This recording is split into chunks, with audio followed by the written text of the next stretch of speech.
name's Hippyswift, and today we're just doing a little relaxed video in the woods just to go over a sleeping system for bike packing. Sleeping systems can be rather bulky and cumbersome, so it's always best to get items of not only clothing but your equipment to put on the bike that does multiple tasks in different situations. Today I'm just going through with you quickly my adventure racing sleeping bag by Snugpak. This is a nice softy material is what they call it, a special premium range. They're very nice, some adventure racing sleeping bags, and that is actually a two-part sleeping system with this Snugpak adventure racing vest. This keeps you lovely and warm. This is actually rated down to -5, lots of airflow through the arms, so if you choose to cycle with it on in the daytime, you're not actually going to be sweating that much in it, because there's plenty of airflow where you usually clam up with sweat and that type of thing, so very nice and handy. This top actually features some nice little toggles to tighten up, adjustment all around. There's even one on the back and the neck. There is an elastic halfway round at the front here, just so it sits more nice. It looks better on camera to me, plus it's more comfortable and it doesn't disturb your windpipe or anything like that. It's not too tight. At the back there's a bit of velcro stripping. I'm not too sure what that's for exactly, but I put the other half of velcro from what I had spare from my bike the other day and held down another one of these toggles, which helps that bit of elastication around there, help you fit nicely. So yeah, this adventure racing vest by Snugpak, absolutely top notch. Link in the description below to their website where you can check out all the details and costs. Yeah, absolutely brilliant stuff. It's not down at all. There's no animal harming involved in Snugpak whatsoever, or from the equipment I've got and seen it online on the website anyway, so it's alright if you're vegan or anything like that, thumbs up. It's actually the same material as the sleeping bag, this gilet vest, whatever you want to call it. It's actually rated down to -5, the same as the bag, so in theory you could go down to like -6, -7, -8 or even more, especially if you're wearing these thermal underlayers. And by the way, these thermal underlayers, they're absolutely amazing for wicking the sweat and water and damp away from your body, as well as keeping your sleeping bag clean and fresh, unlike me on most tours.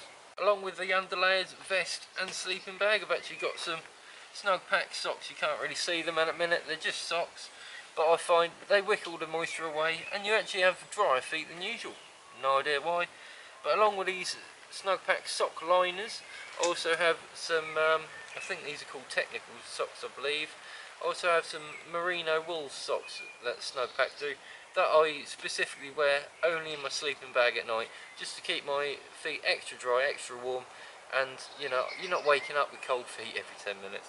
So without further ado, let's get the sleeping bag out and let's take a closer look at some of the top features.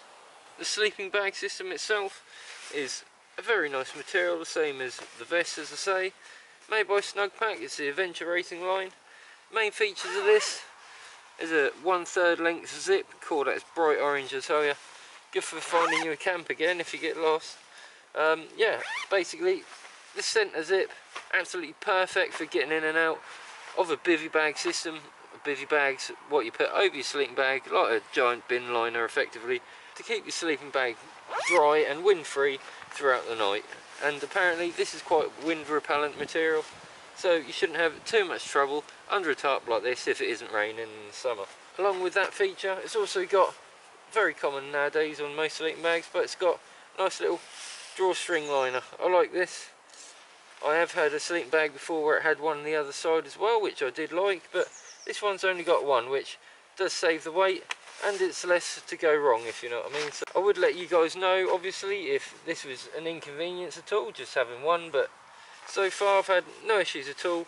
This sits nicely around my neck and chin and that type of thing. The sits quite nice. At the top of the hood you can kind of see two seams that run just along your headline, and these do a brilliant job of holding your head inside the bag if you're having a rough night's sleep, or if you're in your hammock and you start slipping down your hammock, the bag won't slip down on your body, it'll just stay nicely tucked onto your head. Right, so if you like any of these products, especially the merino wool socks from a sleeping bag overnight, that's helped me out on many occasions. I don't wake up as often, if ever, and yeah, much cozier night's sleep and plenty more miles to get done the following day because you've had a nice sleep. If you have any comments, questions or feedback, leave it in the comments box below. All of the products from today are in the description box below this video. So until next time, ride safe and I hope you find peace.